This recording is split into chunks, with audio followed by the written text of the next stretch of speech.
Hi, Mizzo here on a lovely afternoon. I'm in my library today they're this side, amongst the trophies. Those are my partner's trophies from speech. They're big and prestigious. And if you hear a voice in the background, that's my partner. He's rehearsing lines. And so if there's yelling in the background, no worries. He's supposed to be doing that. So today we're going to talk about interpersonal, just in general, sort of a general understanding of what interpersonal communication is. And I think I'm going to subtitle this the duh lecture. And there will probably be other components as well we'll discuss. But first, right, so that chapter outlines four basic things, and moves in from there into some more complexities. But, starts with the idea that interpersonal involves interdependent individuals. So you don't have separates, right? But you've got people who are connected interdependently. I think that we forget that in this culture. I think this culture has a lot of I'm independent and I'm off to do my independent thing. I went to college, I'm independent, but my parents still help pay my tuition. Or, but I live with roommates and they help me with the rent. So start to re-examine where your individuality is met with other people's, intersects with other individuals. And, interpersonal communication involves these interdependent relations. When we talk about the 6 degrees of Kevin Bacon, how you can connect an actor to Kevin Bacon through 6 channels. Have you ever played that game?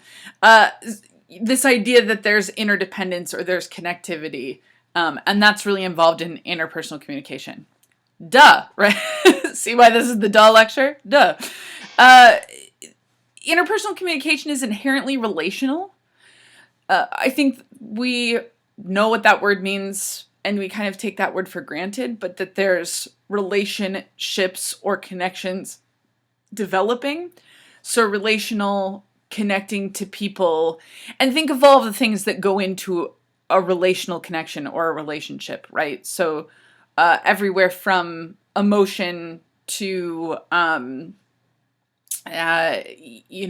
thoughts, feelings, care, right? Care about a person, or and then also a difference in what a relationship might mean. So relational connections have lots of different aspects. So I would have a different relational connection with you, a student, than I do to, so I have former students, right, that our relational connection has changed and morphed now that they're not students anymore. I have a completely different relational connection with my mom. I have a different relational connection with my cat. They're lurking about here somewhere. And so it's connected, but these different types of relationships or connections, which leads beautifully into the next one, which is that this all takes place on a continuum, right? So interpersonal communication exists on a continuum. And if you think of a continuum, right, like a line, and some theorists argue they're usually circles, so they're not lines that end up on separate places, but that they're lines that loop around and end near each other. Either way you conceptualize it, so if you're on a continuum, there's going to be different places that those relationships occur. And the continuum, I think, is beautiful because it gives space, or it gives a visual understanding of distance, right? So I might be really on that continuum. I might have one relationship with my taxi driver. I might have a different relationship with the woman who makes my coffee. I mean, she's just the woman who makes my coffee, but if she makes my coffee every day, right? My first year teaching in Moorhead, not at Valley City, but when I was teaching at Concordia, I had a security guard named Farce, and I worked late. I was working all the time, and so he would come around every night at 11:15 and knock on the door and see how I was doing.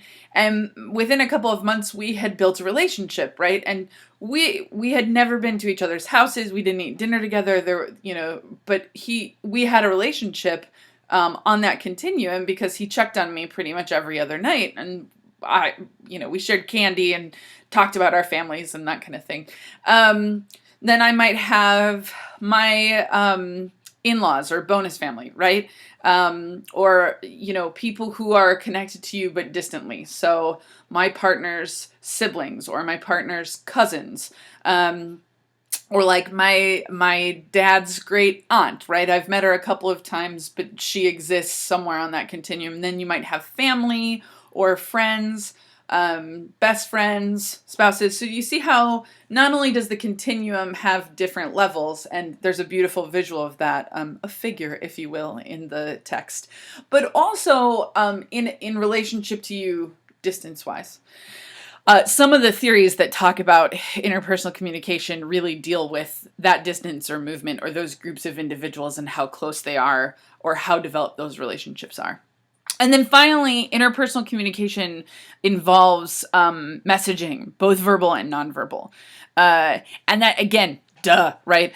But there's a couple of things about those messages. So one, verbal means words. Okay, we have to remember that. So verbal means words, oral means mouth. So if I make those aren't verbal messages, those are oral messages, or in this case, nonverbal, meaning no words, nonverbal. But hopefully some of you have had some understanding or some background that nonverbal is a vast category of communicative messages. So nonverbal is the way I just winked my eye because it didn't involve words, but I'm sending you communications with my face. It's the way I'm waving my hands right now. It's the things I'm wearing. It's the place that I am, right? So, there's whole classes, whole sections of theory on nonverbal communication. And then, of course, verbal messaging is the words that we send. I want to make sure we know the difference between synchronous and asynchronous in message sending. And this is used specifically when you're doing computer-mediated communication or CMC.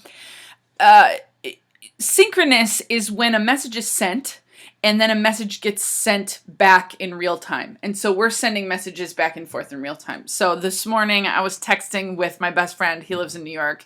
His name's Brad. And they went to see Aladdin last night on Broadway. And I was asking how Aladdin was. So I said, hey, how's Aladdin? And he said, it was actually okay. This was great, blah, blah. And I think Jasmine's last name was Kardashian. That was the funniest thing he wrote. And then I said, oh, cool, blah, blah, blah. And then we started talking about something else. But we were communicating synchronously. So we were sending messages back and forth in real time. He had sent me a message last night about something, and I didn't answer it. I didn't answer it till this morning. That would be asynchronous. So email is often asynchronous, and you can kind of feel the difference when email switches from asynchronous to synchronous.